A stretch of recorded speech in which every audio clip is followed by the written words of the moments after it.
I would like to confess that I've been asked to cut about 2/3 of my speech out and deliver as short a speech as possible. You are free to believe me or to disbelieve, but please take my word on it that I am not joking. This is very serious, a matter of importance. This is the recording some believe cost him his life.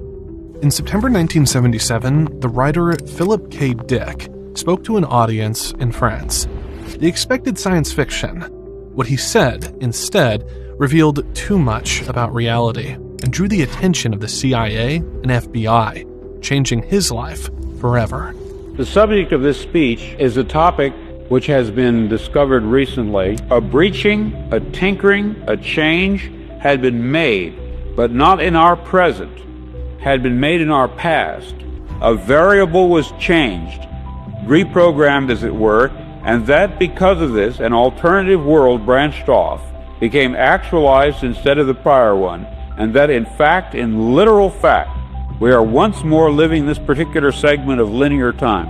He said the CIA and FBI had taken his work years earlier. That's when you know he may have spoken too much.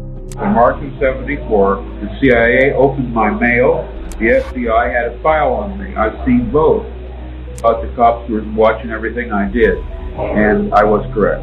And I was told the house was being watched, and that eventually my house would be hit, my files would be opened, my papers would be taken, and so it came to pass.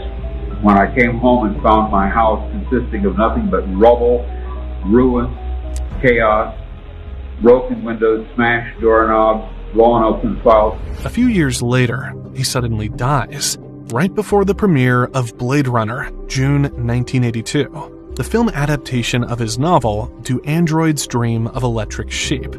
Fans said it was strange that the author who had predicted so many modern themes about AI, identity, and reality never got to see the movie that would finally make him widely famous. What's strange to me is that he was only writing science fiction, yet the FBI and CIA started watching him. To me, that means he was touching information never meant for the public. That's what caught my attention, so listen carefully to what comes next. I know attention spans are short, but trust me, this video will give you chills. We are accustomed to supposing that all change takes place along the linear time axis, from past to present to future. The present is an accrual of the past and is different from it. The future will accrue from the present on and be different yet. That an orthogonal or right-angled time axis could exist, a lateral domain in which change takes place, processes occurring sideways in reality, so to speak, this is almost impossible to imagine. How would we perceive such lateral changes? What would we experience? What clues, if we are trying to test out this bizarre theory, should we be on the alert for? In other words, how can change take place outside of linear time at all, in any sense, to any degree? Philip tries to make this strange idea easier to understand with a simple picture. Imagine a painting on a wall. Instead of replacing the whole painting, the servants secretly change details on the same canvas. They remove a tree, add a girl, shift small elements. When the owner looks at it, he sees something new, yet also familiar. His brain struggles.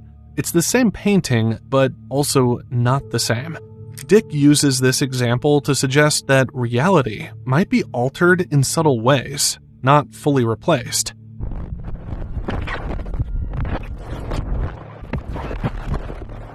Contemplating this possibility of a lateral arrangement of worlds, a plurality of overlapping Earths along whose linking axis a person can somehow move, can travel in a mysterious way from worse to fair to good to excellent. Contemplating this in theological terms, perhaps we could say that herewith we suddenly decipher the elliptical utterances which Christ expressed regarding the kingdom of God, specifically where it is located. He connects his theory of parallel worlds to the words of Jesus. He points out that Jesus gave answers that seemed contradictory about the kingdom of God. He said, "My kingdom is not of this world," but also, "The kingdom is within you," or among you. Dick suggests these statements weren't meant to confuse, but to describe something deeper. Maybe Jesus was speaking about these overlapping realms, multiple realities that can be reached by living human beings. Some of them dark, others beautiful, and at the highest level, the just kingdom of God. I, in my stories and novels, often write about counterfeit worlds, semi-real worlds, as well as deranged private worlds, inhabited often by just one person, while meantime the other characters either remain in their own worlds throughout or are somehow drawn into one of the peculiar ones. This theme occurs in the corpus of my 27 years of writing. At no time did I have a theoretical or conscious explanation for my preoccupation with these pluriform pseudo-worlds, but now I think I understand. What I was sensing was the manifold of partially actualized realities. It was in February of 1974 that my blocked-off memories of Track A returned, and it was in February of 1974 that my novel, Flow My Tears, the Policeman Said, was released finally, after two years' delay. It was almost as if the release of the novel, which had been delayed so long, meant that in a certain sense it was all right for me to remember. That is, to remember that the book was not fiction. The book was based on subliminal memories which I had of such a world. After connecting his book to subliminal memories, he went deeper into describing what happened to him in early 1974. He said it began after dental surgery, when he was recovering at home. One afternoon, a delivery girl came to his door wearing a necklace with a Christian fish symbol. As the sunlight reflected off the necklace, Dick saw a sudden flash of pink light. From that moment on, he reported a series of overwhelming visions. He claimed the pink beam carried information directly into his mind, not images he imagined, but structured knowledge. He suddenly knew that his infant son had a dangerous undiagnosed medical condition. When doctors checked, they confirmed it, saving the boy's life. To Dick, this proved the experience was not fantasy. In the weeks that followed, the visions intensified. He said he lived in two overlapping realities, California in 1974 and ancient Rome in the 1st century. At times, he believed he was both himself and a Christian slave living under Roman rule. He described it as if time had folded, two tracks of history running at the same time, and his consciousness could move between them. Phillip also reported receiving vast amounts of information, entire downloads of philosophy, theology, and science that felt too complex to invent. He said it was as if an external intelligence, which he later called VALIS, Vast Active Living Intelligence System, was transmitting knowledge into his brain. For him, this explained why many of his novels already contain themes of false realities, hidden powers, and overlapping worlds. He believed those stories were subliminal memories breaking through long before he consciously understood them.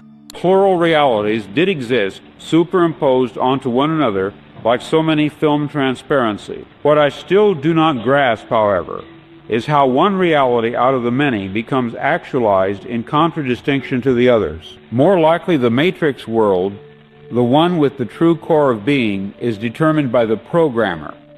He or it articulates, prints out, so to speak, the matrix choice and fuses it with actual substance. The core or essence of reality, that which receives or attains it, and to what degree, that is within the purview of the programmer. This selection and reselection is part of general creativity of world building, which seems to be it or his task. As you can see, some people in the audience laughed at what he was saying. Remember, this was 1977. Back then, ideas about multiple realities and hidden programmers sounded completely insane to most people. Today, talk of simulations, parallel worlds, or alternate timelines isn't new anymore. Scientists and philosophers discuss it openly. But what still makes me pause is not the theory itself. It's the fact that the CIA and FBI really did open his mail, keep files on him, raid his home, and take his papers. That part still raises questions. If he was just a sci-fi writer making things up, why go to such lengths? Maybe he had said too much. And to make his concept easier to grasp, he gave an example. He compared reality itself to a game of chess. Imagine two players. one representing a dark, destructive force, and the other representing the guiding intelligence behind reality. On the surface, it can look like the dark player is winning moves, capturing pieces, and gaining control of the board. But in truth, the game is already structured so that the ultimate victory belongs to the higher player. According to this view, the guiding intelligence, what Dick sometimes called the programmer, has already chosen the variables in advance. Every apparent loss is only part of a larger sequence that leads to final victory. People sense this instinctively, which is why they pray to be included in that winning path, asking not to be left behind in the game. To be left out means staying under the influence of the destructive force, stuck in a darker version of reality. But even as that force seems clever, even as it appears to win in the short term, it is already defeated. It is blind to the full pattern of the game. The higher player sees the whole board, sees every possible move, and because of that, the outcome is decided. The constructive force will always prevail, and the only question is whether we are moved along with it, or left trapped in the losing side of the match. I submit to you that such alterations, the creation or selection of such so-called alternative presence, is continually taking place. The very fact that we can conceptually deal with this notion, that is, entertain it as an idea, is the first step in discerning such processes themselves. He gave some very simple examples of how these shifts might show up in everyday life. You might reach for a light switch in your bathroom and suddenly realize it has always been in a different spot. Or you might go to adjust the air vent in your car, only to find there was never one there at all. These are reflexes left over from another version of the present, habits from a timeline that no longer exists, but which still linger in your memory at a subconscious level. Sometimes we even dream of people or places we've never seen, yet they feel familiar and vivid, as if we really had known them. Most of the time, we dismiss it and move on. But one of the strongest impressions many people experience is déjà vu, that strange, undeniable feeling that we are reliving the present moment exactly as it happened before. We hear the same words, we say the same words, and we are sure we've been here before. Dick argued this wasn't just a trick of the mind. For him, déjà vu was evidence. He believed it was a clue that at some point in the past, a variable had been changed, as if reality was reprogrammed, and that a new timeline branched off from the old one. In other words, we are not just imagining it. We are literally reliving the same segment of time again, only in a slightly altered version of reality. A breaching, a tinkering, a change had been made, but not in our present, had been made in our past. Evidently, such an alteration would have a peculiar effect on those persons involved.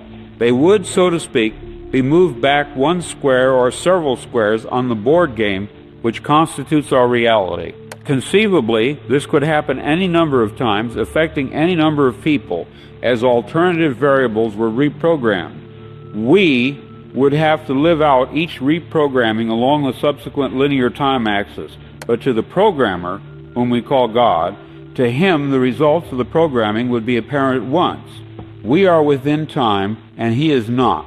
We are living in a computer-programmed reality, and the only clue we have to it is when some variable is changed and some alteration in our reality occurs. He believed that every time reality shifts, a new lateral world is generated, and with each shift, the guiding intelligence, the programmer, achieves a kind of victory.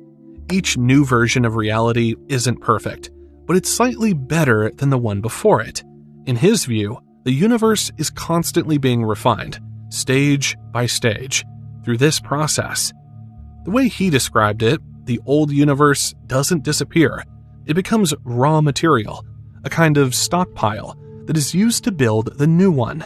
What looks like chaos or broken fragments in one timeline might actually be the foundation for the next. This means reality isn't moving toward collapse, but toward improvement.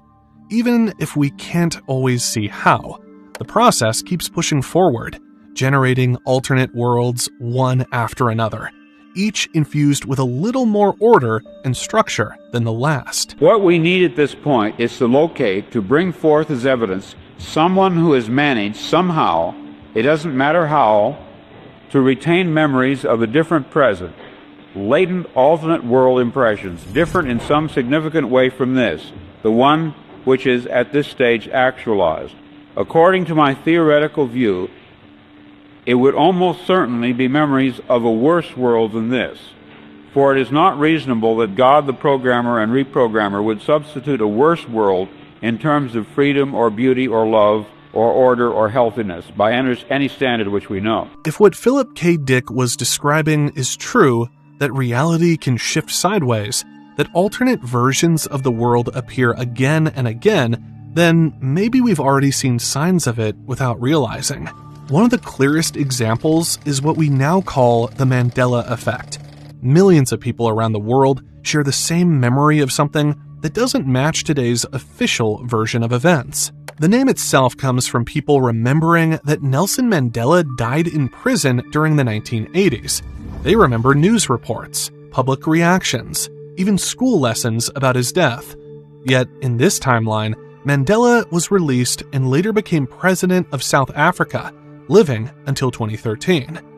For those who have the older memory, it feels as though history was rewritten. And it doesn't stop there. People remember the Berenstain Bears spelled as Berenstein, with an E. They remember the Monopoly Man having a monocle, when in fact, he never did. They recall the movie line, "Luke, I am your father," when the actual line is, "No, I am your father." These aren't just a handful of mistakes. They're shared, consistent memories across millions of people, as if we really had lived in a slightly different version of reality. Philip K. Dick's theory offers one possible explanation. If variables can be changed, if a programmer can shift us laterally from one track to another, then déjà vu, false memories, or the Mandela effect might not be errors at all. They could be traces of previous presents, fragments of timelines we once occupied but no longer do. This is where things get even stranger, because it's not just personal memories. Pop culture itself sometimes seems to reveal knowledge of events long before they happen. One of the most famous examples is The Simpsons. For more than 3 decades, the animated show has been making jokes that later turn out to mirror real-world events with uncanny accuracy. Years before smartwatches were invented, The Simpsons showed characters using wrist devices to make phone calls. They joked about a defective autocorrect feature on a handheld device, long before smartphones made that frustration a daily reality. They even portrayed Disney eventually buying 20th Century Fox, a merger that seemed absurd at the time but became reality in 2019. In another episode, they showed a skyscraper with a design almost identical to London's Shard, drawn over a decade before construction even began. They sketched a Nobel Prize prediction board that matched the actual Nobel winner announced years later. And in one storyline, they featured a 3-eyed fish living near a power plant, which was followed years later by news photos of a 3-eyed fish discovered in Argentina, living by water contaminated from a nuclear facility. At some point, the list becomes too long to ignore. These aren't just vague jokes that can be stretched to fit events. They're oddly specific details, many of them tied to technology, science, or cultural shifts that hadn't happened yet. Some people laugh it off as coincidence. Others wonder if the writers had hidden knowledge. And some even go further, suggesting, half joking but half serious, that the show's creator might have glimpsed the future, or somehow tapped into the same overlapping layers of reality Philip K. Dick described back in 1977. When you place these examples next to his words, the similarities are hard to miss. He spoke of multiple versions of the world stacked like film transparencies, with one becoming actualized over another. Whether through shared memories, déjà vu, or a cartoon that seems to predict events years ahead of time, the effect is the same. We're left questioning whether reality is as fixed as we assume. And once you notice it, you start to wonder, are these just coincidences? Or are they clues that we are already slipping sideways, moving through alternate timelines without even realizing it?